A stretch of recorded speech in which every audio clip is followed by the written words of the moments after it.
नमस्कार, आप सभी का ईवी ड्राइव द फ्यूचर में स्वागत है। भारत में इलेक्ट्रिक टू व्हीलर्स की बिक्री में वृद्धि की अपार संभावनाएं नजर आ रही हैं। एक अनुमान के मुताबिक साल 2040 तक इलेक्ट्रिक टू व्हीलर्स की बिक्री 74% पर पहुंच जाने की उम्मीद है। भारत में कई कंपनियां इलेक्ट्रिक टू व्हीलर्स के क्षेत्र में उतर रही हैं। अब इसमें एक नया नाम ई-अश्व ऑटोमोटिव का भी जुड़ गया है। अभी तक ई-अश्व ऑटोमोटिव तिपहिया वाहन में अपनी पैठ बनाए हुए था।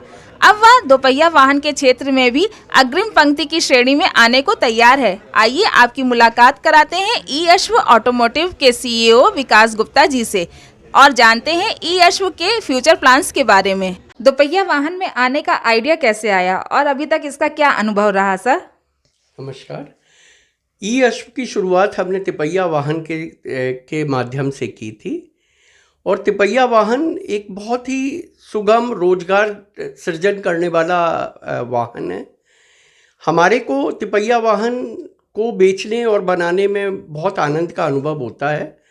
हालांकि 2 लॉकडाउन हो जाने के बाद तिपहिया वाहन की श्रेणी में चूँकि लोन की सुविधा नहीं मिल पा रही थी तो हमें सेल्स के लिए थोड़ा सा परेशानी का अनुभव हो रहा था और उस सेल्स की परेशानी को अनुभव करते हुए हमने विचार किया कि हमें अपने डीलर और डिस्ट्रीब्यूटर नेटवर्क के लिए कुछ और भी साधन जनरेट करने चाहिए, कुछ और भी ऐसी आइटम इंक्लूड करनी चाहिए जिन पर उनको अच्छी सेल मिले।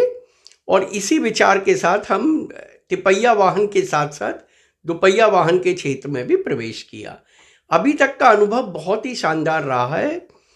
ई-अश्व एक छोटे से पीरियड में पिछले करीब 17 महीने से हम दोपहिया वाहन के क्षेत्र में काम कर रहे हैं और उन 17 महीनों में अभी तक हमने अपनी जो जर्नी है इस फील्ड की 0 यूनिट से लेके करीब 3700 यूनिट जो हमने अक्टूबर में सेल की है उस नंबर तक हम पहुँचे हैं। और अभी भी हमें ऐसा लगता है कि ये हमारी जो यात्रा है 3700 नंबर तक पहुँचने की, ये एक बहुत ही संक्षेप सी यात्रा है और हम बहुत ही आराम से 12 से 14 हज़ार यूनिट पर मंथ की यात्रा पे पहुंच सकते हैं दोपहिया वाहन में। दोपहिया वाहन में ई-अश्व स्कूटर जो है वो लोगों की पहली पसंद बनता जा रहा है। सर, इसका कारण बताएंगे? जी देखिए, कुछ बिंदु हैं जिस पे मैं प्रकाश डालना चाहूँगा। ई-अश्व ऑटोमोटिव ने जब अपना दोपहिया वाहन के क्षेत्र में प्रवेश करने का विचार किया तो हमें लगा कि हम ऐसा उत्पाद दें लोगों को जो हर घर के अंदर यूज़ किया जा सके। और उस विचार को पूरा करने के लिए आज की तारीख में हम करीब 55 प्रकार के दोपहिया वाहन लोगों को प्रोवाइड कराते हैं। हमारे बराबर रेंज का कोई दूसरा उत्पादक या क्रेता नहीं है और 55 तरीके के वाहन, हर एक की जेब में फिट हो जाने वाले वाहन, हर एक की ज़रूरत के अनुरूप फिट हो जाने वाले वाहन देने की वजह से लोगों को ये पसंद आ रहे हैं। उसके अंदर हमने पावर भी रखी है, परफॉर्मेंस भी रखी है और हर वो चीज़ दी है जो किसी के लिए दोपहिया वाहन में रिक्वायर्ड एसेंशियल आइटम हो सकती है।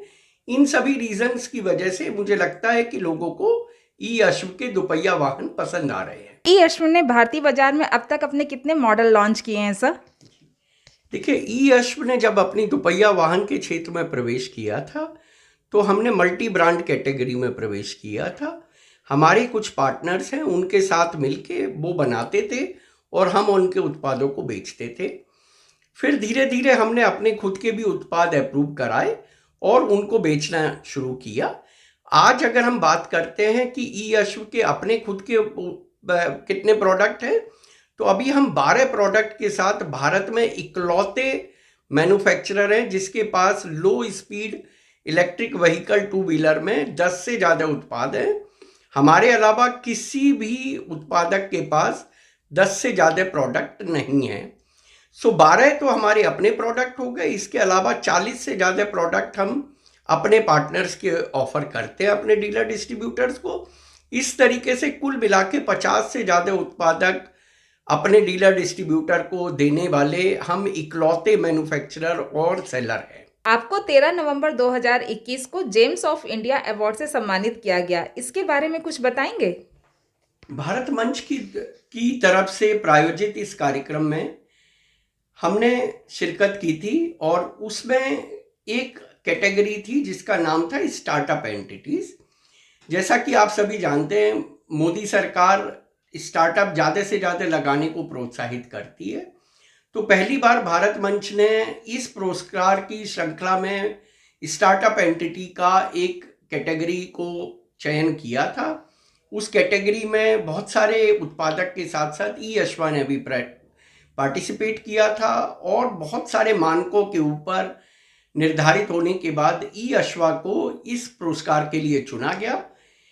ई-अश्वा के बिहाफ पे मुझे ये सम्मान मिला। मैं उसके लिए भारत मंच और चुनाव करने वाले जजेज और जो हमारी पूरी मैनेजमेंट टीम है और जो ई-अश्वा की संपूर्ण टीम है उसकी तरफ से हार्दिक धन्यवाद देता हूँ। चलते चलते एक आखिरी सवाल सर, अभी हाल ही में आप केंद्रीय मंत्री श्री नितिन गडकरी से मुलाकात किए हैं सर, उसके बारे में आपका कैसा अनुभव रहा, हमारे साथ शेयर करें। देखिए, नितिन जी एक बहुत ही ऊर्जावान मंत्री हैं। भारत सरकार के सबसे ज़्यादा ऊर्जावान, सबसे ज़्यादा अपने काम के प्रति समर्पित और अपने काम को अच्छे से समझने वाले मंत्री जी हैं। उनके साथ मिलना, मुलाकात करना एक मेरे लिए सम्मान का विषय था और उन्होंने हमारे साथ लगभग अपना आधा घंटा दिया। हमारे सारे उत्पादों का उन्होंने अवलोकन किया, हमारे उत्पादों के बारे में हमसे जानकारी ली और अपने कुछ सुझाव भी दिए कि कैसे हम इन उत्पादों को और बेहतर बना सकते हैं। अभी हम ये पहली मीटिंग जरूर थी, बट अभी हम इसके अलावा भी उनसे मार्गदर्शन लेते रहेंगे और उनके मार्गदर्शन के अनुरूप जो भी हमें चेंजेस रिक्वायर्ड होंगे उन सभी चेंजेस को हम करेंगे। उनसे मार्गदर्शन मिलना और उस मार्गदर्शन का पालन करना मेरे और मेरी टीम के लिए एक सम्मान का विषय है और हम वो मार्गदर्शन उनसे हमेशा चाहते रहेंगे।